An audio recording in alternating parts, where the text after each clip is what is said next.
예, 성도님들 안녕하십니까? 날씨가 많이 더워졌습니다.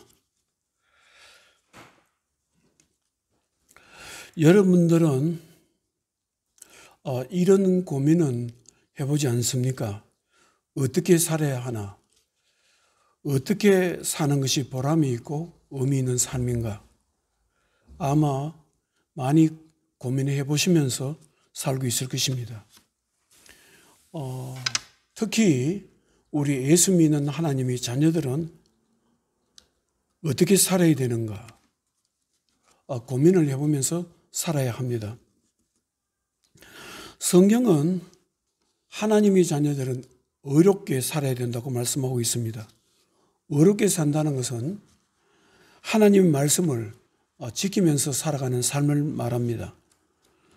의롭게 산다는 것이 바로 믿음으로 산다는 것을 말씀하는 것이고, 믿음으로 산다는 것이 바로 의롭게 산다는 것입니다.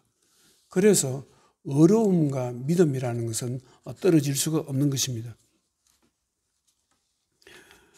창세기 18장 19절에 보면은 하나님께서 믿음의 조상 아브라함을 부르신 이유를 말씀하고 있습니다.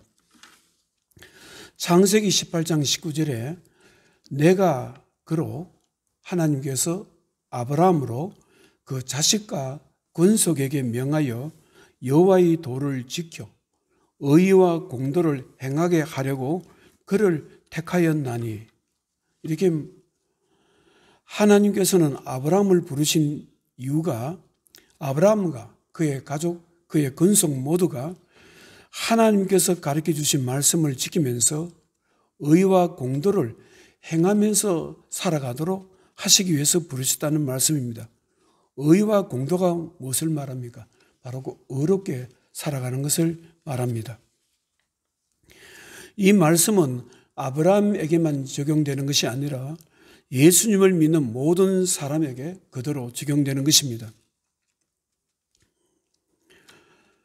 예수를 믿는 우리들도 아브라함처럼 하나님 말씀을 지키면서 의롭게 살아야 됩니다. 예수님께서 제자들에게 하신 메시지에도 하나님의 자녀는 의롭게 살아야 한다, 의를 위하여 살아야 된다고 말씀하십니다. 하나님의 자녀들이 이 문제가 많고 문제로 가득 찬 세상에서 하나님의 지켜주심 속에서 살아갈 수 있는 방법은 의를 위해서 살아가는 방법이라고 말씀하십니다. 마태복음 6장 33절에 너희는 먼저 그의 나라와 그의 의를 구하라. 그리하면 이 모든 것, 먹고 사는 모든 인생의 문제를 너희에게 더하시리라, 도와주실 것이다, 이 말씀입니다. 예수님께 이렇게 말씀하시면서 제자들에게 인생을 살아가는 문제에 대해서 너무 크게 걱정하지 말라고 말씀하셨습니다. 마태복음 6장 34절에 내일 일을 위하여 염려하지 말라. 내일 일은 내일이 염려할 것이요 한날의 괴로움은 그날로 족하니라. 사랑하는 성도 여러분, 여러분들은 믿음으로 살아야 된다, 의롭게 살아야 된다는 말씀을 어떻게 생각하십니까? 이 말씀이 귀에 들려옵니까? 이 말씀에 마음이 감동됩니까? 아마 의롭게 살아라는 이 말씀이 귀에 잘 들어오지 않을 것입니다. 그 이유가 무엇일까요? 그 이유는 바로 우리가 세상을 살아가면서 직면한 현실적인 삶의 문제 때문일 것입니다. 경제적인 문제, 사람과 사람과의 갈등, 또 자신이 책임져야 될 문제, 가정의 문제, 자녀의 문제, 직장의 문제, 사업의 문제, 육신의 건강의 문제, 정신 건강의 문제, 영적인 문제 등 이러한 모든 일들이 우리들의 삶을 너무나 힘들게 하기 때문에 우리들은 하나님 말씀을 들을 수 있는 마음의 여유를 가지지 못하는 것입니다. 마태복음 13장에도 예수님께서 하나님 말씀이 사람들의 마음에 주어질 때 사람들은 각자 자신의 마음의 상태에 따라서 받아들이는 강도와 정도의 크기가 다르다는 것을 씨 뿌리는 비유로 말씀을 하셨습니다. 어떤 사람은 영적인 분별력이 없어서 하나님 말씀이 들려도 그 말씀이 마음에 다가오지 않는다고 말씀하십니다. 또 어떤 사람에게는 자신의 삶 속에 환난이 찾아오거나 박해가 찾아오게 되면 하나님 말씀이 들려오지 않는다고 말씀합니다. 또 어떤 사람에게는 자신의 마음속에 세상에 대한 걱정이 가득 차 있거나 물질에 대한 지나친 욕심이나 자신의 마음을 잡고 있는 지나친 욕심이 자신의 마음을 사로잡고 있으면 하나님의 말씀이 귀에 들려오지 않는다고 말씀하고 있습니다. 예수님께서는 하나님의 자녀가 말씀을 지키면서 어렵게 살아가지 못하는 이유는 마음에 문제가 있기 때문이라고 말씀합니다. 세상에 대한 근심과 걱정, 지나친 욕심이 가득 차 있는 마음을 가지고 있는 한은 하나님 말씀이 들리지 않는다고 말씀하십니다.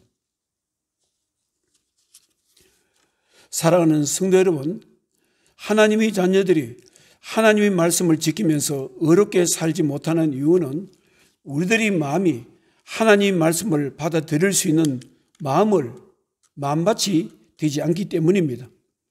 그래서 하나님께서는 하나님의 자녀들의 마음을 새롭게 해서 하나님 말씀이 들리고 마음이 감동될 수 있도록 하시기 위해서 하나님의 종들을 부르실 때 그들의 입술을 통해서 말씀하십니다.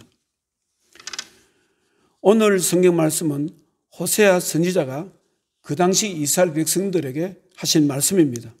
호세아서 10장 12절에 너희가 자기를 위하여 공의를 심고 인애를 거두라. 너희 묵은 땅을 기경하라. 지금이 곧 여호와를 찾을 때니 마침내 여호와께서 오사 공의를 비처럼 너희에게 내리시리라. 호세아 선지자는 이렇게 말씀합니다. 이스라엘 백성들이여, 너희들 자기 자신을 위해서 공의를 심으라. 의를 심으라는 말씀입니다. 자기 자신을 위하여 하나님 말씀을 지킴으로 의로운 삶을 살아라고 말씀하십니다. 시간을 늦추지 말고 지체하지 말고 지금 당장 지금부터 자신을 위해서 하나님 말씀을 지키는 삶, 의로운 삶이 시작되어야 된다고 말씀합니다. 그렇지 않으면 너희들에 대한 하나님의 대가가 주어진다고 말씀합니다. 호세아서 10장 13절에 보면은 너희는 악을 닦아라 죄를 거두고 거짓 열매를 먹었나니 이는 내가 내 길과 내 용사의 많음을 의뢰하였음이라. 그러므로 너희 백성 중에 요란함이 일어나며 내 산성들이 다 무너지되 살만이 전쟁의 날에 베다벨을 무너뜨린 것 같이 될 것이라. 그렇게 말씀을 하십니다. 너희들이 마음문을 열지 않고 하나님 말씀을 듣지 않는다면, 의를 심지 않으면 이런 너희들의 삶이 무너질 것이라 말씀합니다. 그 당시 이스라엘 백성들의 처한 영적인 상태는 진정한 회개나 영적인 각성이 일어나지 않으면 국가 자체가 무너지고 개인의 삶이 무너지는 그런 상황이었습니다. 이러한 영적인 상황에서 호세아 선지자는 하나님 말씀을 지키라. 어렵게 살아라. 어렵게 살기 위해서 하나님 말씀을 지키기 위해서 먼저 너희들의 마음을 새롭게 해야 된다. 그렇게 말씀합니다. 너희가 자기를 위하여 공의를 심고 인애를 거두라.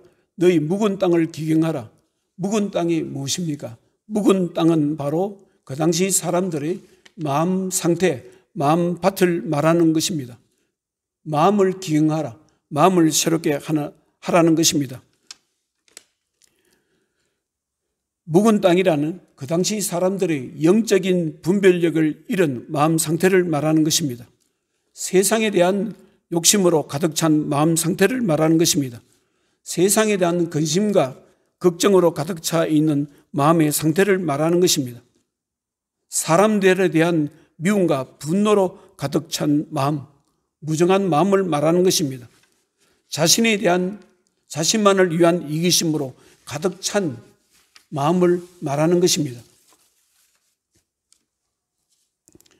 이런 마음 속에서는, 이런 마음을 가지고 있는 난 하나님 말씀이 들리지 않고 하나님 말씀을 받아들일 수 없는 상태라고 말씀하고 있는 것입니다. 호세아 선지자는 너희들이 마음이 세상 것으로 가득 차 있는 한 하나님 말씀을 들리지 않는다고 말씀합니다. 너희들이 마음이 세상의 죄로 가득 차 있는 한 하나님 말씀이 들리지 않을 것이라고 말씀합니다. 요한복음 3장에 보면은 유대인 지도자인 니고데모가 예수님을 찾아와서 질문하는 내용이 있습니다. 그때 예수님께서는 니고데모에게 마음에 대한 말씀을 하셨습니다. 요한복음 3장 3절에 예수께서 대답하여 이르시되 진실로 진실로 너희에게 이르노니 사람이 거듭나지 아니하면 하나님의 나라를 볼 수 없느니라. 니고데모가 사람이 늙으면 어떻게 날 수 있사옵나이까? 두 번째 모태에 들어갔다가 날 수 있사옵나이까? 요한복음 3장 5절에 예수께서 대답하시되 진실로 진실로 내게 이르노니 사람이 물과 성령으로 나지 아니하면 하나님 나라에 들어갈 수 없느니라. 예수님께서는 사람의 마음이 성령의 역사하심으로 새롭게 태어나지 않는다면, 성령의 도우심으로 마음이 새롭게 만들어지지 아니한다면 그 어떤 사람도 하나님 말씀을 들을 수 없을 것이고, 이런 사람들은 하나님 나라에 들어갈 수 없다고 말씀하셨습니다.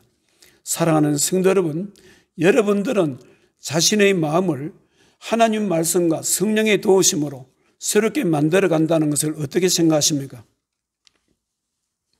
신앙생활을 하시면서 나 자신의 마음을 말씀과 성령의 도우심으로 새롭게 만들어 나가야 되겠다는 생각과 결단을 해보신 적이 있습니까? 신앙생활은 세상의 것으로 가득 차 있는 거짓된 마음을 말씀과 성령으로 새롭게 나는 것을 의미하는 것입니다. 성경은 마음을 새롭게 하라, 새롭게 한 마음으로 말씀을 대하라고 말씀을 하고 있습니다. 성경은 우리들에게 새로운 마음을 가지고 하나님 말씀을 지키면서 의로운 삶을 살면서 하나님을 기쁘시게 하시기 위해서 우리를 부르셨다고 합니다. 로마서 7장에 보면 사도 바울이 자신의 마음 상태 때문에 크게 고민을 하는 내용이 있습니다. 자신은 자신의 마음을 말씀과 성령으로 새롭게 하고 싶은데 자신 속에 있는 남아있는 죄가 끊임없이 자기의 마음을 붙들고 괴롭히고 놓아주지 않는다고 탄식하고 있는 것을 볼 수 있습니다. 로마서 7장 15절에 내가 행하는 것을 내가 알지 못하노니 곧 내가 원하는 것은 행하지 아니하고 도리어 미워하는 것을 행함이라. 사도 바울은 예수님의 제자로서 믿음으로 행동하고 싶고 믿음으로 살고 싶은데 그것이 잘 안 된다고 고백하고 있습니다. 그것은 자기 속에 있는 죄가 있기 때문이라고 말씀합니다. 로마서 7장 17절에 이제는 그것을 행하는 자가 내가 아니요 내 속에 거하는 자니라. 자기는 하나님 말씀대로 선한 인생을 살고 싶은데 자기 속에 있는 세상에 대한 죄, 자기 마음속에 있는 세상을 사랑하고 싶은 죄, 자신의 욕심대로 행하고 싶은 죄가 자신의 믿음 생활을 끊임없이 방해하고 있고 붙들고 있다고 말씀하시는 것입니다. 그래서 죄로 인한 자신의 마음을 바라보면서 탄식하는 내용이 로마서 7장 24절에 있습니다. 오호라 나는 공고한 사람이로다. 이 사망의 몸에서 누가 나를 건져내라. 사랑하는 성도 여러분, 사도 바울은 자신의 마음, 하나님 말씀을 제대로 받아들이지 못하고 제대로 행동하지 못하는 자기 마음을 바라보면서 탄식하고 고민하는 것을 볼 수 있습니다. 이런 고민이 바로 오늘 우리들에게 필요한 것입니다. 이러한 고민은 예수를 믿는 어렵게 살아야 될 의무와 책임이 있는 모든 사람에게는 그 사람이 어떤 사람이든지 누구든지 이런 영적인 고민을 해야 되는 것입니다. 이런 고민을 하는 가운데서 우리의 마음은 새롭게 만들어지는 것입니다. 이런 고민을 하는 가운데 말씀으로 성령의 도우심으로 우리를 마음을 새롭게 하는 것입니다. 우리의 마음속에 세상의 죄가 가득 차 있는 한 우리의 마음속에 우리의 욕심이 살아 움직이는 한 하나님 말씀은 들려오지 않습니다. 들려오지 않는 사람이 어떻게 하나님의 말씀을 지키며 하나님 말씀을 지키지 못하는 사람이 어떻게 하나님을 어려운 삶을 살 수 있으며 어떻게 하나님을 기쁘시게 할 수 있겠습니까? 기도하겠습니다. 하나님 아버지, 사도 바울은 자기의 마음 상태에 대해서 고민하며 탄식할 때가 있었습니다. 자신의 한 마음은 하나님 말씀대로 살고 싶은데 또 한편으로는 죄가 자기 마음속에 있어서 죄가 하나님 말씀대로 살지 못하게 한다고 고민을 하고 있습니다. 오늘 우리들도 늘 믿음 생활하면서 이 두 가지 속에서 우리가 고민하고 시달립니다. 성령 하나님, 우리들의 연약함을 불쌍히 여겨주시고 우리 개선문교회 성도님들의 삶을 불쌍히 여겨주셔서 말씀으로 성령의 역사함으로 우리들의 마음을 끊임없이 새롭게 만들어질 수 있도록 은혜를 베풀어 주시옵소서. 말씀을 새롭게 해서 하나님 말씀을 지키는 어려운 삶을 살 수 있도록 축복해 주시옵소서. 예수님 거룩하신 이름으로 기도드리옵나이다. 아멘.